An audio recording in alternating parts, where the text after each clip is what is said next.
Well, I hope I'm in focus. My blind son of a bitch. Oh, sorry guys, you caught me off guard there. This is Durag Wisdom, and welcome to Y2K18.04.09. 211, just 211 days until the midterm elections. With all of the stuff going on in the world today with this creep, and you know, we have that warmonger in Mr. Mustache, Revoltin Bolton is going to be in the is in there. So get your fallout shelters ready and make sure your loved ones are protected. But what am I going to talk about today?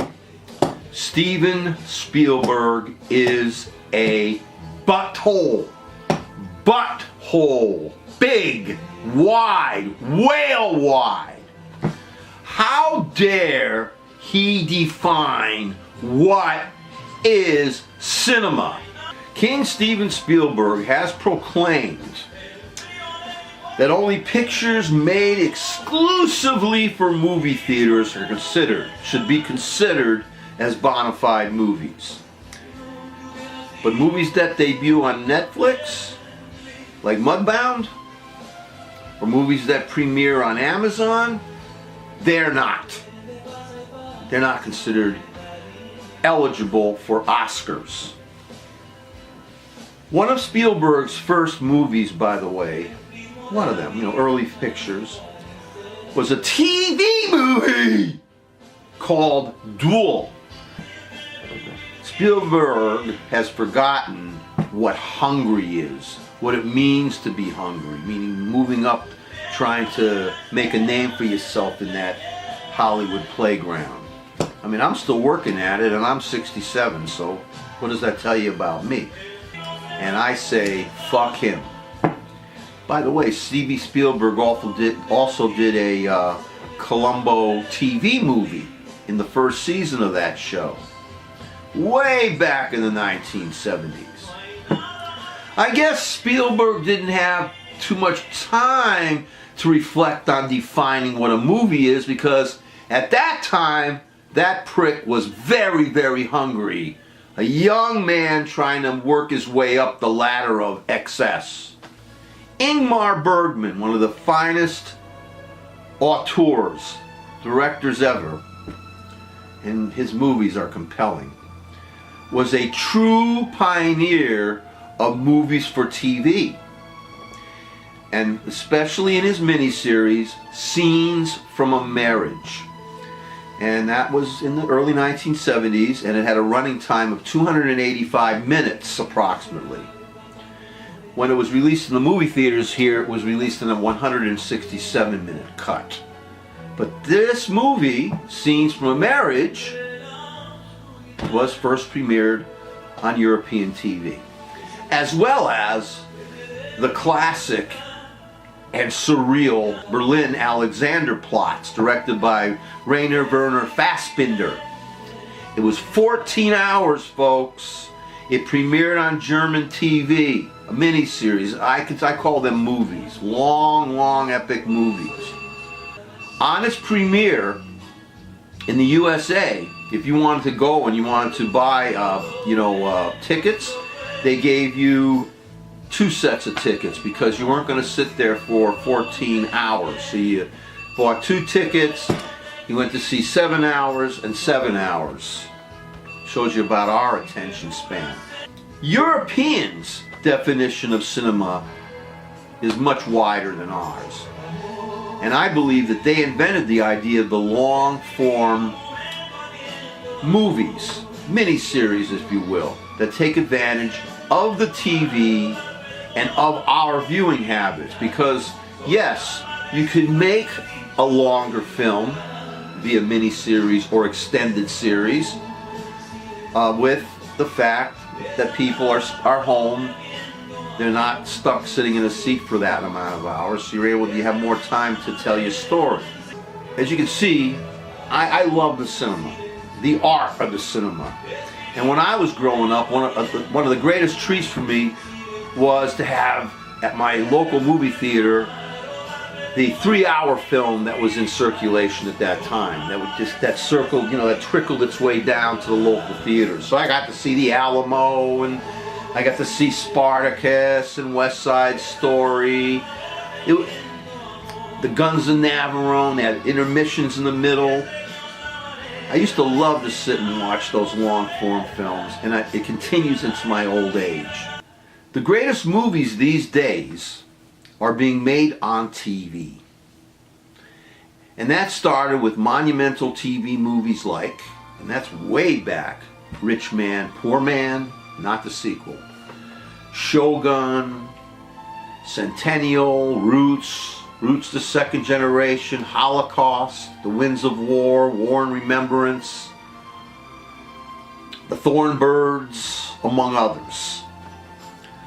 I also add compelling serial dramas to this list. Massive epics in themselves. I mean, if you could sit and watch, like I do, a marathon fashion. Let me see, Breaking Bad, I've watched many times all the way through. The Shield, Justified, The Strain, The Sopranos, Oz, The Americans, The Wire, Homeland, Game of Thrones, Babylon 5. I only wish that I could afford a mini home theater environment with the seats and the aisles, everything. I would love that. Because today's so-called multiplex movie theaters are nothing but antiseptic Disney theme park phony shopping malls, where it's much more easier for someone to walk in with a machine gun and start killing everybody.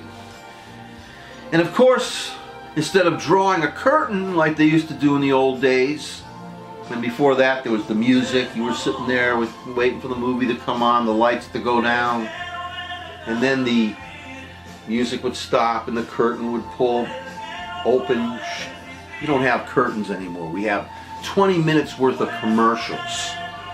20 minutes worth of freaking commercials. When they started putting that in movie theaters, I just stopped going. Because I despise commercial advertising. Especially in the holy place of a movie theater. Is today's moving image art exhibited even on celluloid? I mean, come on. The film, cans of film. Are there cans of films being delivered to each movie theater when they premiere them at the theater there or whatever? That's what they used to do in my day, in the halcyon days. They would bring those things in, make sure they were well taken care of, not like today, I don't know. Are films being created these days on celluloid or on some kind of film that has to go in a can? Or is film today being made on digital media and projected via computer? Does that qualify as a movie, King Spielberg? Does King Spielberg himself, the holy man, still use film to shoot his movies? Or has he converted the digital media?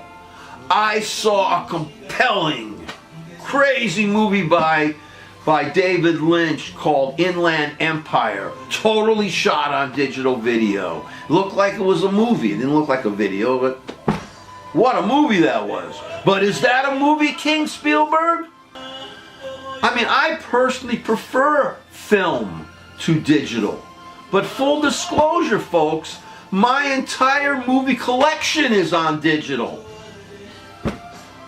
I have one can of actual film, believe it or not, that I've had for years, since I was a teenager. An episode of The Fugitive, complete with commercials. I define a pure TV movie as one that has space for commercials. And in the day, before the commercial would come on, they would have a crescendo, a climax of music. Because a composer would have to write for like 4 acts of a TV show. You had your teaser, then you had your first act, your second act, your third act, your fourth act. and then the end.